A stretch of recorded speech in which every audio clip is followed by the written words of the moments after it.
On the night of July 24th, the ceasefire that had briefly quieted the skies over Tehran finally collapsed, and what followed was 13 consecutive nights of American airstrikes against Iran, the longest sustained bombing campaign of this war since it began back in February.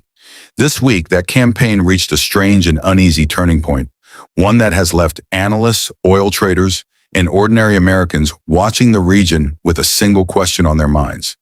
Is this war ending, or is it about to get much, much worse? Let's start with the numbers, because they tell a story on their own. For 13 straight nights, United States Central Command posted the same grim update on social media, confirming another wave of strikes against military targets inside Iran.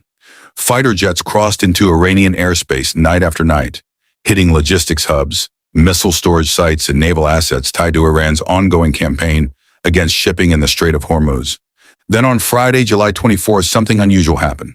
CENTCOM said nothing, no strike announcement, no confirmation, no denial. For the first time in almost 2 weeks, the machine of nightly bombardment appeared to pause. That silence came just hours after President Trump met with his top military advisors and cabinet officials at the White House. A meeting one source close to the discussions described as focused on what comes next, escalation or negotiation.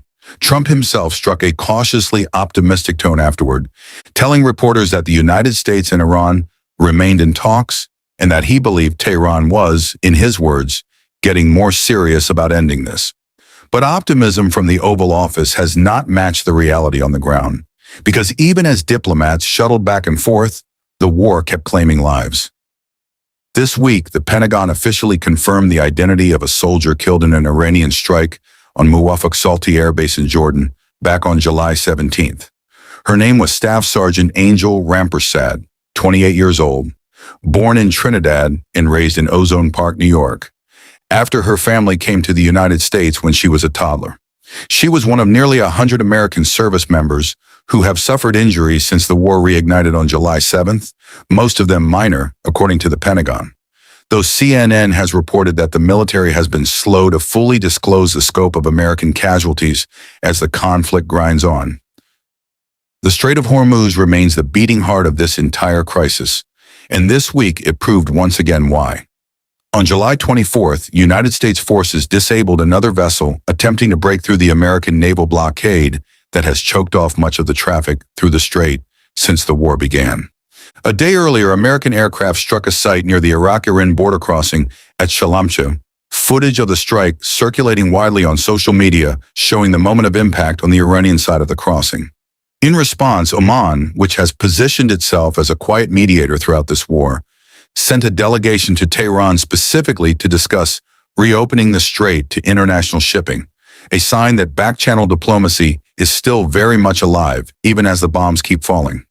Iran, for its part, is not backing down rhetorically. A commentary published in Noor News, an outlet with close ties to Iran's Supreme National Security Council, accused Washington of trying to transform what it called a bilateral crisis into a confrontation between Iran and the entire international community. The commentary pointed out, somewhat pointedly, that Iran has now been struck twice in the middle of active negotiation processes, using that as evidence that American diplomacy cannot be trusted while the bombing campaign continues in parallel. And this war is no longer contained to just the United States and Iran. This week, the conflict visibly widened. Saudi Arabia and Houthi forces in Yemen traded attacks, dragging the kingdom deeper into a fight it has tried for months to stay out of. Sirens sounded in both Kuwait and Bahrain as regional air defenses scrambled to intercept incoming threats. A stark reminder that nearly every country bordering the Persian Gulf now lives under the shadow of this war.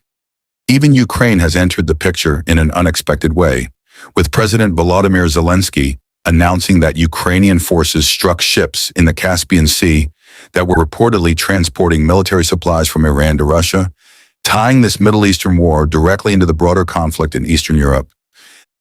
Then there is the economic toll, the one that reaches into every American household, regardless of whether they are following the war on the news.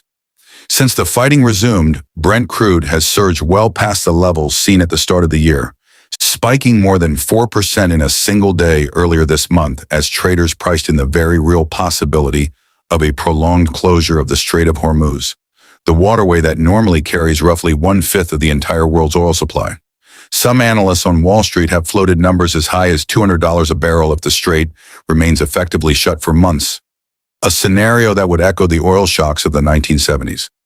Gas prices at the pump have already climbed sharply across the United States as a direct result, turning a war fought thousands of miles away into a very personal cost for American drivers filling up their tanks.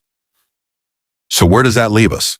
13 nights of bombing, a sudden and unexplained pause, a soldier's name finally confirmed for a grieving family back home, a blockade still tightening around one of the most vital choke points on Earth, and a president caught between the pull of diplomacy and the pressure to finish what he started with overwhelming force.